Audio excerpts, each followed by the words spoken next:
Hello guys, in this video we are solving a problem of reverse acquisition. In business combination, normally we have a company will be acquiring another company. The one which is acquiring, we call it as an acquirer, and the company with which we are acquiring, or the company which we are acquiring, we call it as acquiry. Okay, so that is your legal terminology.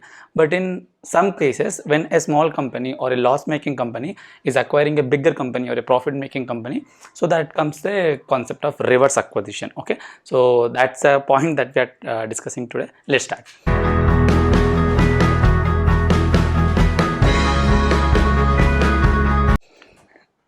So just have a look at this question.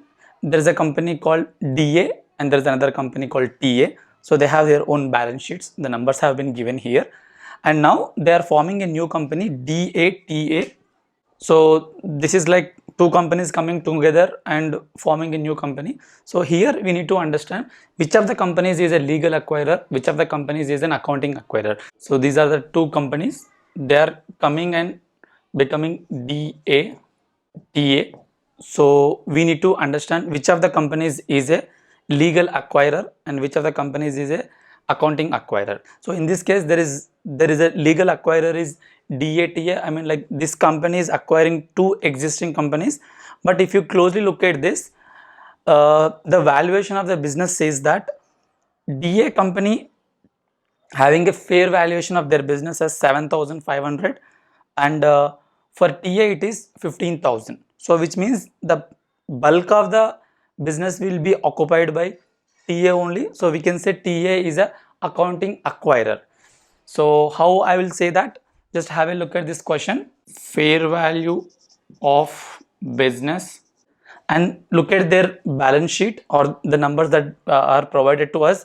Equity share capital is 6,000 for DA and 10,000 for TA. So we assume that the face value is 10. So we can say that the number of shares they are having is, number of equity shares they are having is 6,000 divided by 10. So 600 for DA and 10,000 divided by 10. So 1,000 for TA. So I'll directly write it here.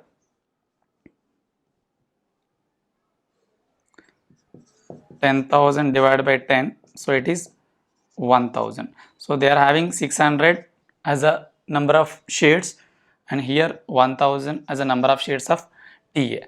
So if you look at their equity fair value of one share, 7,500 divided by 600, so 12.5, and here 15,000 divided by 1,000, so it is 15. So they are having more value. So we can say that their valuation as a business also higher in the case of TA, and per share is also higher. So we can say TA is kind of an accounting acquirer here. So what I mean by that, now we need to find out, because for accounting perspective, because we are doing accounting perspective, TA is your accounting acquirer and DA will become your accounting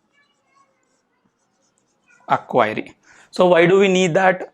So when DA is acquiring, when TA is acquiring DA, so obviously when you are drafting the balance sheet, the valuation will change.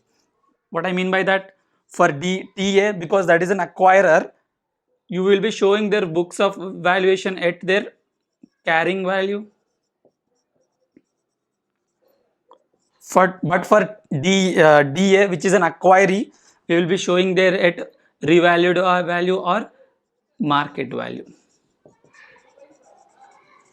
Okay, so this is a point here.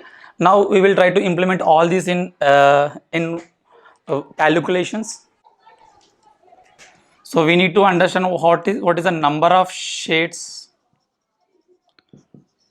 to be issued to DA, because assuming that we are TA, we are acquiring DA, right? So we need to know how many shares that we have to give it to them.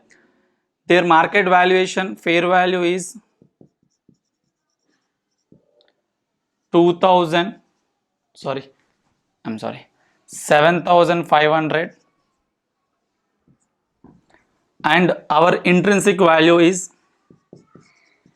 because TA is giving to DA, so we need to find out, we need to know what is the intrinsic value of TA. So their intrinsic value will be 15.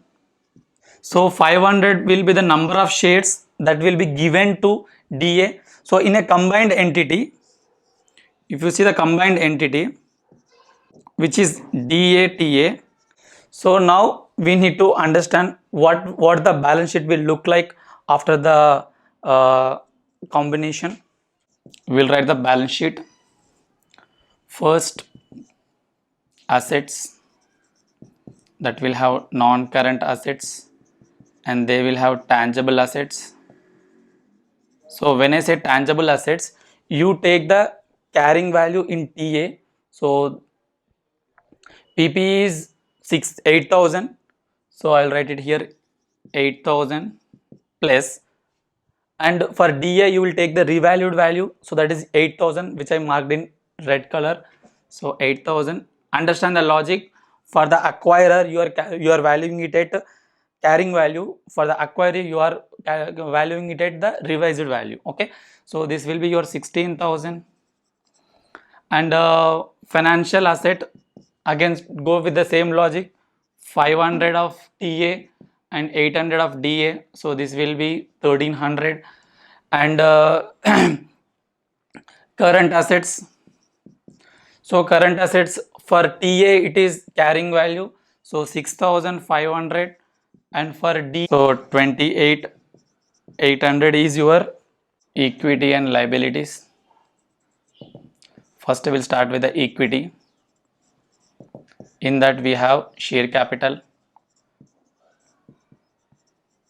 So now TA, they are having a share capital of 10,000 divided by 10, so 1,000 shares multiplied by, we are issuing 500 shares to the DA. Just now we have calculated 7,500 divided by intrinsic value of TA, so 500, so 1,500 multiplied by 10, so 15,000 will be equity. Coming to reserves and supplies, or you can say other equity. So what kind of reserves and supplies that we have? We have issued 500 shares at the rate of 15, but only 10 is a face value, so the 10 is going here. So remaining 500 multiplied by 5, this 1,500 will go to your security premium, the excess money that you collected. And you need to know what is your capital reserve. How do we calculate the capital reserve? I'll write it here and then we can erase later. We need to know what is the net assets that we are getting. Net assets, like as if you are purchasing one item in the open market, you need to find out what is the net asset of that item. Here we are acquiring the business, so find out the net asset of the business that you are purchasing. So you take the all revised values of the company that you are purchasing. We are purchasing DA, so you take something like this: revised value 8,000 for PPE, 800 for financial asset, 5,000 for current asset, minus borrowing 2,000, minus current liabilities 2,000. So 9,800 is the net assets that you are acquiring of DA. And we need to know what is our PC, what is our purchase consideration. We are paying 500 shares, we are issuing 500 shares, each costing 15 rupees. So you can say 7,500 will be your purchase consideration, 500 multiplied by 15. So are you paying excess or less? So 9,500 worth of an item you are getting, but you are paying only 7,500, which means 2,300 is your profit. So instead of calling profit, you are saying capital reserve, or you can say it gain on bargain purchase. Okay, just the terminology will be different in different framework, but the concept is same. So capital reserve we have calculated in a working note. So this will be your 2,300. And what about this other equity that we are having? Because we are doing in terms of TA, so TA ka like whatever the amount is already there, that you can take directly. So general reserve already given, so you can take 1,000. So this will become 1500 plus 2300 plus 1000. So it's becoming 4800 as your other equity.